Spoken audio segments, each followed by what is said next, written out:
Au Libéria, l'administration Weah n'aura pas connu d'état de grâce avec les médias face aux accusations de vouloir museler la presse. L'ancien footballeur a dû leur promettre une totale liberté de critique.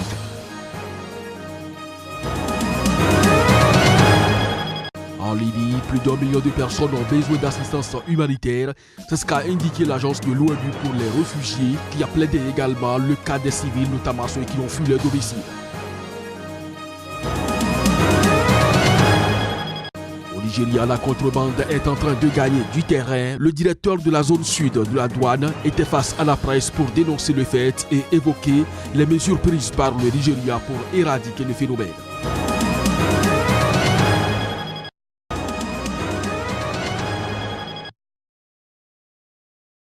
Le Comité pour la protection des journalistes CPJ, une ONG basée à New York, a exprimé son inquiétude à la suite de poursuites en diffamation d'1,8 million de dollars américains contre Front Page Africa, un journal libérien visé de longue date par des plaintes et harcèlements pour sa couverture critique des gouvernements successifs. Le ministère de l'Information a démenti toute implication du gouvernement ou du président George Oppong Maneweya dans ces poursuites qui portent sur un litige privé à la suite de la parution d'une annonce publicitaire. Mais la direction de Front Page Africa et le CPJ attribuent ces tracasseries à des proches du pouvoir. Il souligne notamment la présence parmi les plaignants de membres jusqu'à une date récente du parti de Weah et l'absence de poursuites contre d'autres médias moins critiques ayant publié la même annonce. Le Libéria a une regrettable tradition de poursuites en diffamation exorbitante destinée uniquement à harceler et intimider les journalistes qui se soldent par leur emprisonnement et la fermeture de nouveaux médias, a souligné le CPJ dans un communiqué. Lors d'une visite à Monrovia en mars, le rapporteur de l'ONU sur la liberté d'expression avait appelé l'administration Weah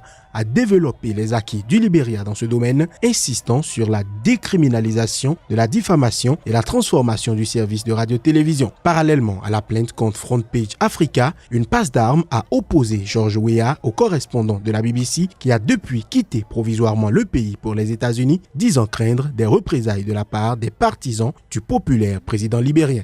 George Weah a tenté une nouvelle fois d'apaiser les craintes de la profession en recevant dans son bureau, en milieu de semaine, les responsables de tous les médias du pays. Jamais je n'utiliserai ma position pour persécuter ceux qui me critiquent, a-t-il assuré, se présentant comme un homme au cœur tendre, d'origine modeste, avec des amis dans tout le pays.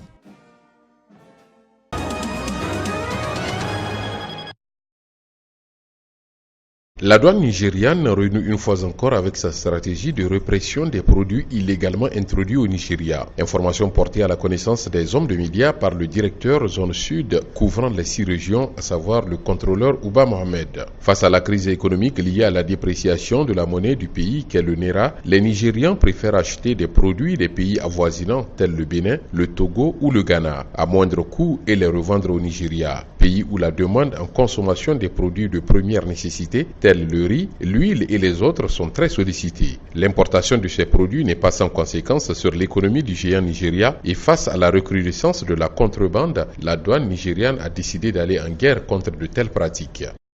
Nous assistons aujourd'hui à la recrudescence de la contrebande, surtout au niveau de nos frontières. L'urgence pour la douane nigériane est de mettre en pratique notre système d'information au niveau de la frontière avec le Bénin. Oui, c'est de là que la majeure partie des produits saisis passe.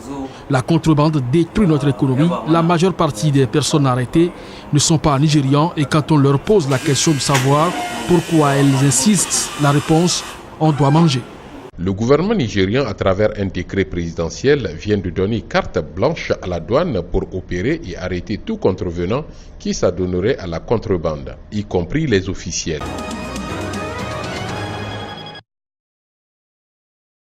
Il était important de noter que cette situation n'est plus acceptable. Donc les forces de paix des Nations Unies ont eu à intervenir. Malheureusement, on a des pertes en vie humaine que nous déplorons. C'est vrai, nous vivons une situation difficile en ce moment en République centrafricaine. Il y a eu des morts. Il y a eu d'abord des morts parmi nos casques bleus. Et puis beaucoup de blessés. Mais il y a eu aussi des morts centrafricains. Il y a malheureusement en République centrafricaine beaucoup de civils avec des armes. Il y a beaucoup de jeunes notamment qui sont armés et que et qui sont armés par ces chefs de bande criminels. Et encore une fois, ces morts de Centrafricains, nous les déplorons.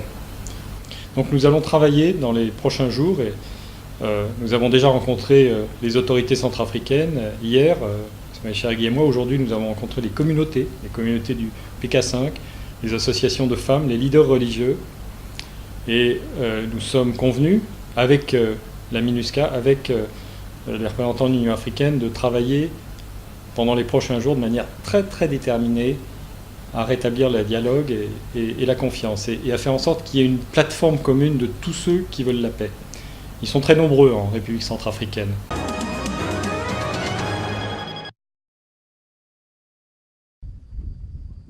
C'était le 14 avril 2014.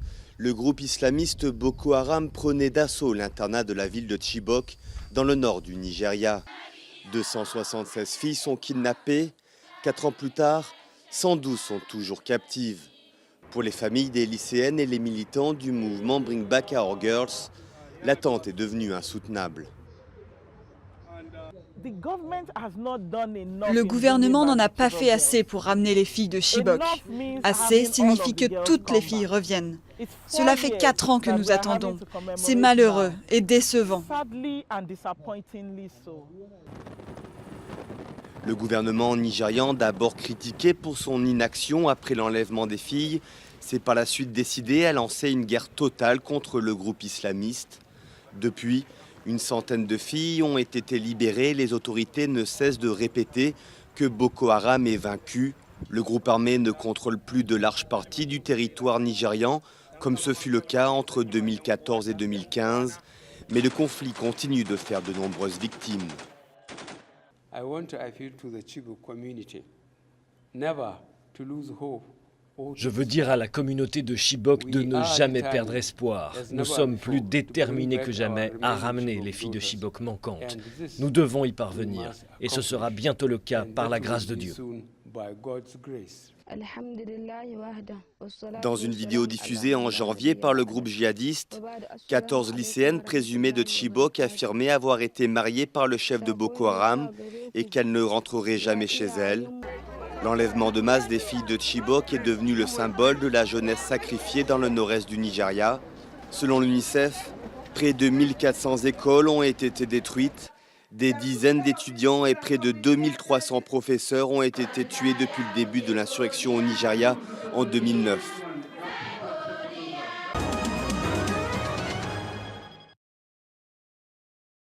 Vous avez également constaté, parce que vous y étiez, qu'aucun avocat des parties concernées n'était présent à l'audience.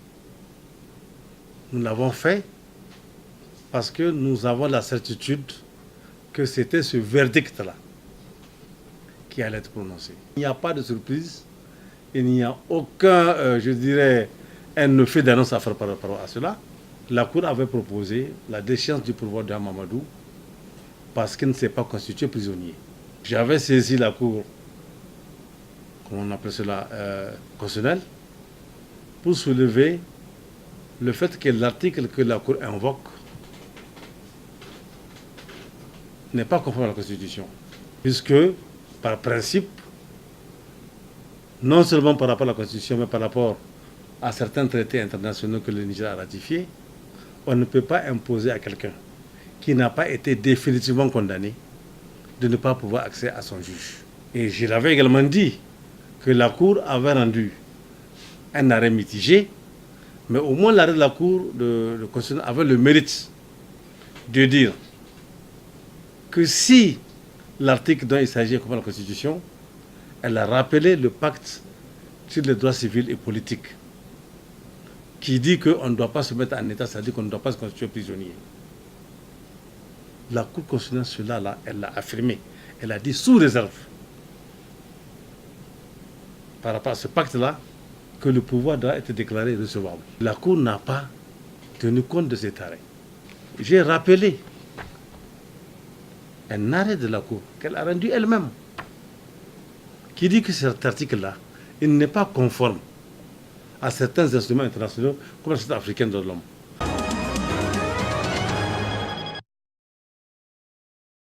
Un 1,1 million de personnes, dont des réfugiés et des migrants qui sont les plus vulnérables, ont besoin d'une aide humanitaire en Libye.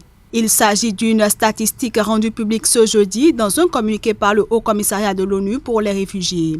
Selon le HCR, se trouvent en Libye 51 000 réfugiés et demandeurs d'asile, 165 000 Libyens déplacés dans leur pays et 340 000 déplacés libyens revenus dans leur région d'origine en 2018 dans des conditions parfois très précaires. Des centaines de milliers d'autres Libyens ont besoin d'aide humanitaire en raison du conflit qui dévaste le pays depuis 2011. Ces populations fragilisées ont notamment besoin de nourriture, médicaments, logements et aides sanitaires, mais le Haut Commissariat de l'ONU pour les réfugiés dit manquer de 85 millions de dollars pour mener à bien ces opérations. Pays aux riches ressources pétrolières, la Libye est déchirée par des rivalités opposant différentes milices et tribus depuis la chute en 2011 du régime de Mouammar Kadhafi. Deux autorités s'y disputent le pouvoir. D'un côté, un gouvernement reconnu par la communauté internationale et basé à Tripoli, et de l'autre, une autorité exerçant son pouvoir dans l'est du pays.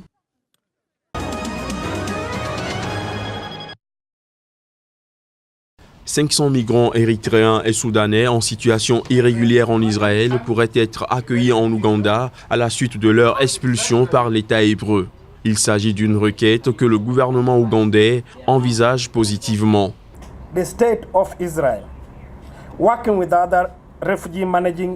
L'État d'Israël, en collaboration avec d'autres organisations de gestion des réfugiés, a demandé à l'Ouganda de permettre à environ 500 réfugiés d'origine érythréenne et soudanaise d'être réinstallés en Ouganda. Je veux qu'il soit bien clair que le gouvernement et mon ministère envisagent positivement cette demande.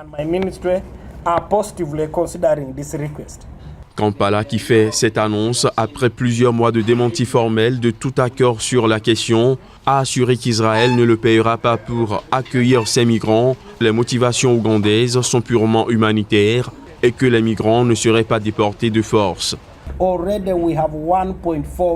Nous avons déjà 1,4 million de réfugiés ici en Ouganda. Nous n'avons pas été payés un centime. En fait, c'est nous qui dépensons nos ressources limitées pour nous assurer qu'ils aient une deuxième maison ici en Ouganda. Il n'y a donc pas de paiement lié à cela. C'est purement humanitaire.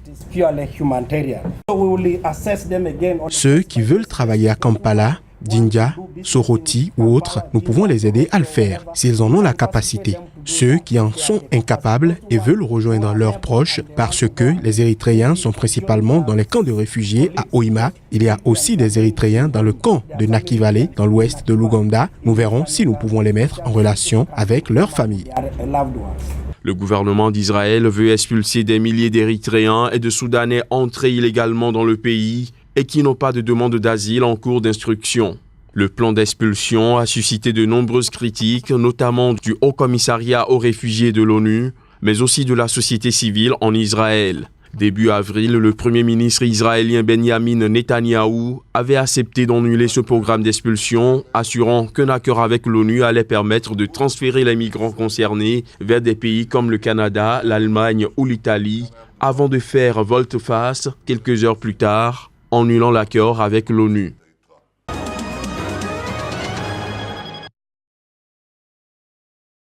Mois après le départ à l'étranger de son ancien dirigeant, la Gambie continue à tourner la page de l'ère Jammeh. Après les législatives d'avril 2017 remportées par le parti du président Adama Barrow, le pays a organisé ce jeudi les municipales. Et selon les résultats annoncés ce vendredi par le président de la commission électorale, le Parti démocratique unifié, dont est issu l'actuel président Adama Barrow, est sorti vainqueur dans 62 localités devant le Congrès démocratique de Gambie de l'opposant Mama Kandeh qui l'a emporté dans 23 autres localités. L'Alliance patriotique pour la réorientation et la reconstruction, ancienne formation de Yahya Jammeh, a obtenu quant à elle 18 circonscriptions. Le reste se partage entre d'autres partis et des candidats indépendants. 9 listes de partis politiques et des candidats indépendants s'étaient présentés à ces élections, les premières organisées depuis le départ il y a plus d'un an du président Yahya Jammeh, qui a dirigé le pays pendant 22 ans.